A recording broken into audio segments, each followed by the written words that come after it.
So, asylum is not a joke. Do not allow people to deceive you. I've seen people coming to the country, talk to me on the phone, and I know, Mr. Duro, good afternoon. I'm in my mind to seek asylum in Canada. So I don't know what I'm going. I don't know how we are going to. You are so unserious about the process, and that is an insult to the process itself. Apologies if I sound rude, but that is it. Asylum is not a decision you just sleep and wake up the next morning and you just decide. No. You've taken your time to understand the system. You're making rigorous decision that can change your life for the next 10 years. Canada knows this.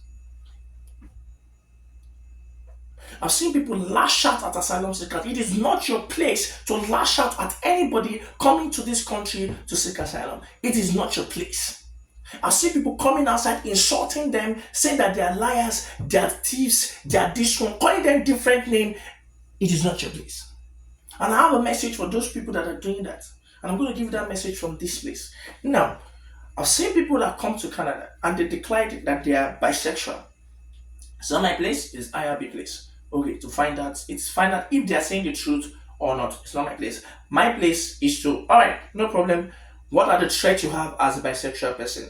They're going to say their story and we structure it in a way to meet asylum in Canada, to create a conducive story that can help them on the journey of asylum in Canada. It's a simple job, but not that simple. Okay, but I'm seeing people say, oh, because of this asylum, people are just getting about claiming LGBTQ because of this asylum.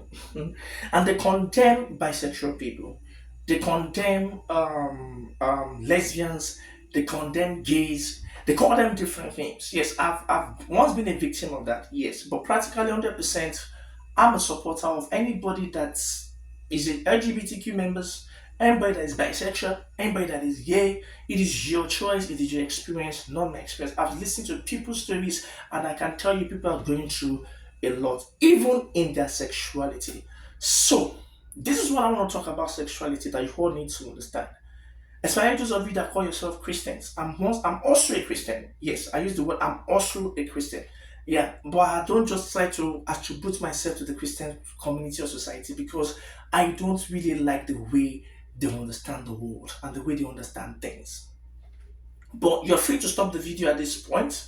Yes, I said what I said. You're free to stop it at the point and call names and tags, but I don't care. Now, this is what I care about. Bisexual is a sexuality. Straight is a sexuality. Gay, lesbians, they're all sexual problems. Just as an adulterer is also a sexual problem. Now you point fingers at people that are bisexuality, gays, and whatever they are, you call them different names, you insult them, you do a lot of things for them, but you've forgotten that the Bible condemns your own heart of adultery. 100% condemnation. From Genesis to Revelation, the Bible frowns against adultery. Now, adultery is not when a married man sleeps with another woman alone, you understand? But when you divorce your husband or your wife and you went to go and remarry somebody else, you're an adulterer. That is the definition of adultery from the Bible base. God doesn't support adultery. So if you are here and you are saying bisexual people are wicked people that are going to go to hell, what about an adulterer? What about someone that has divorced his wife or divorced his husband to remarry somebody else? Maybe out of violence in marriage, out of domestic, whatever the reasons you're giving, but you got married and you divorced the person by law and you marry somebody else. As far as the Bible is concerned, you're an adulterer person. So, what I'm making you to understand, simple, is that don't judge people. Don't be the judge of people's life. Any decision anybody's making, it is their choice, not yours to judge. I'm not here to preach the gospel of Christ for you. What I want to just tell you is that everybody needs the Christ. Both the bisexual person, both the porn people, both the adulterer, both the believers, both the unbelievers, both the LGBTQ members, we all need Christ. Teach them Christ. Don't show them their sins. Show them Christ, not what keep them bound. Christ has the power to what? To free them.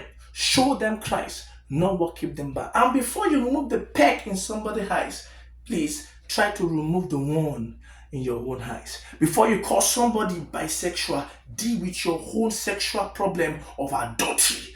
Deal with your adultery. We are all victims of adulteries. You understand? Canada, America, all of them are built on adultery. Many children are formed out of adultery relationships. But let's call it spade a spade. So don't go out there and judge people.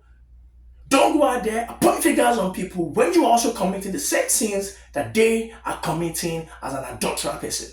Do you understand? All right. That is all I have to say. I wish I've been able to pass a message to those I wish to pass a message to. And if you're free to make your comment, you're free to lash out, talk your stuff the way you used to talk it, come out. Okay, let me send this one and make my last video.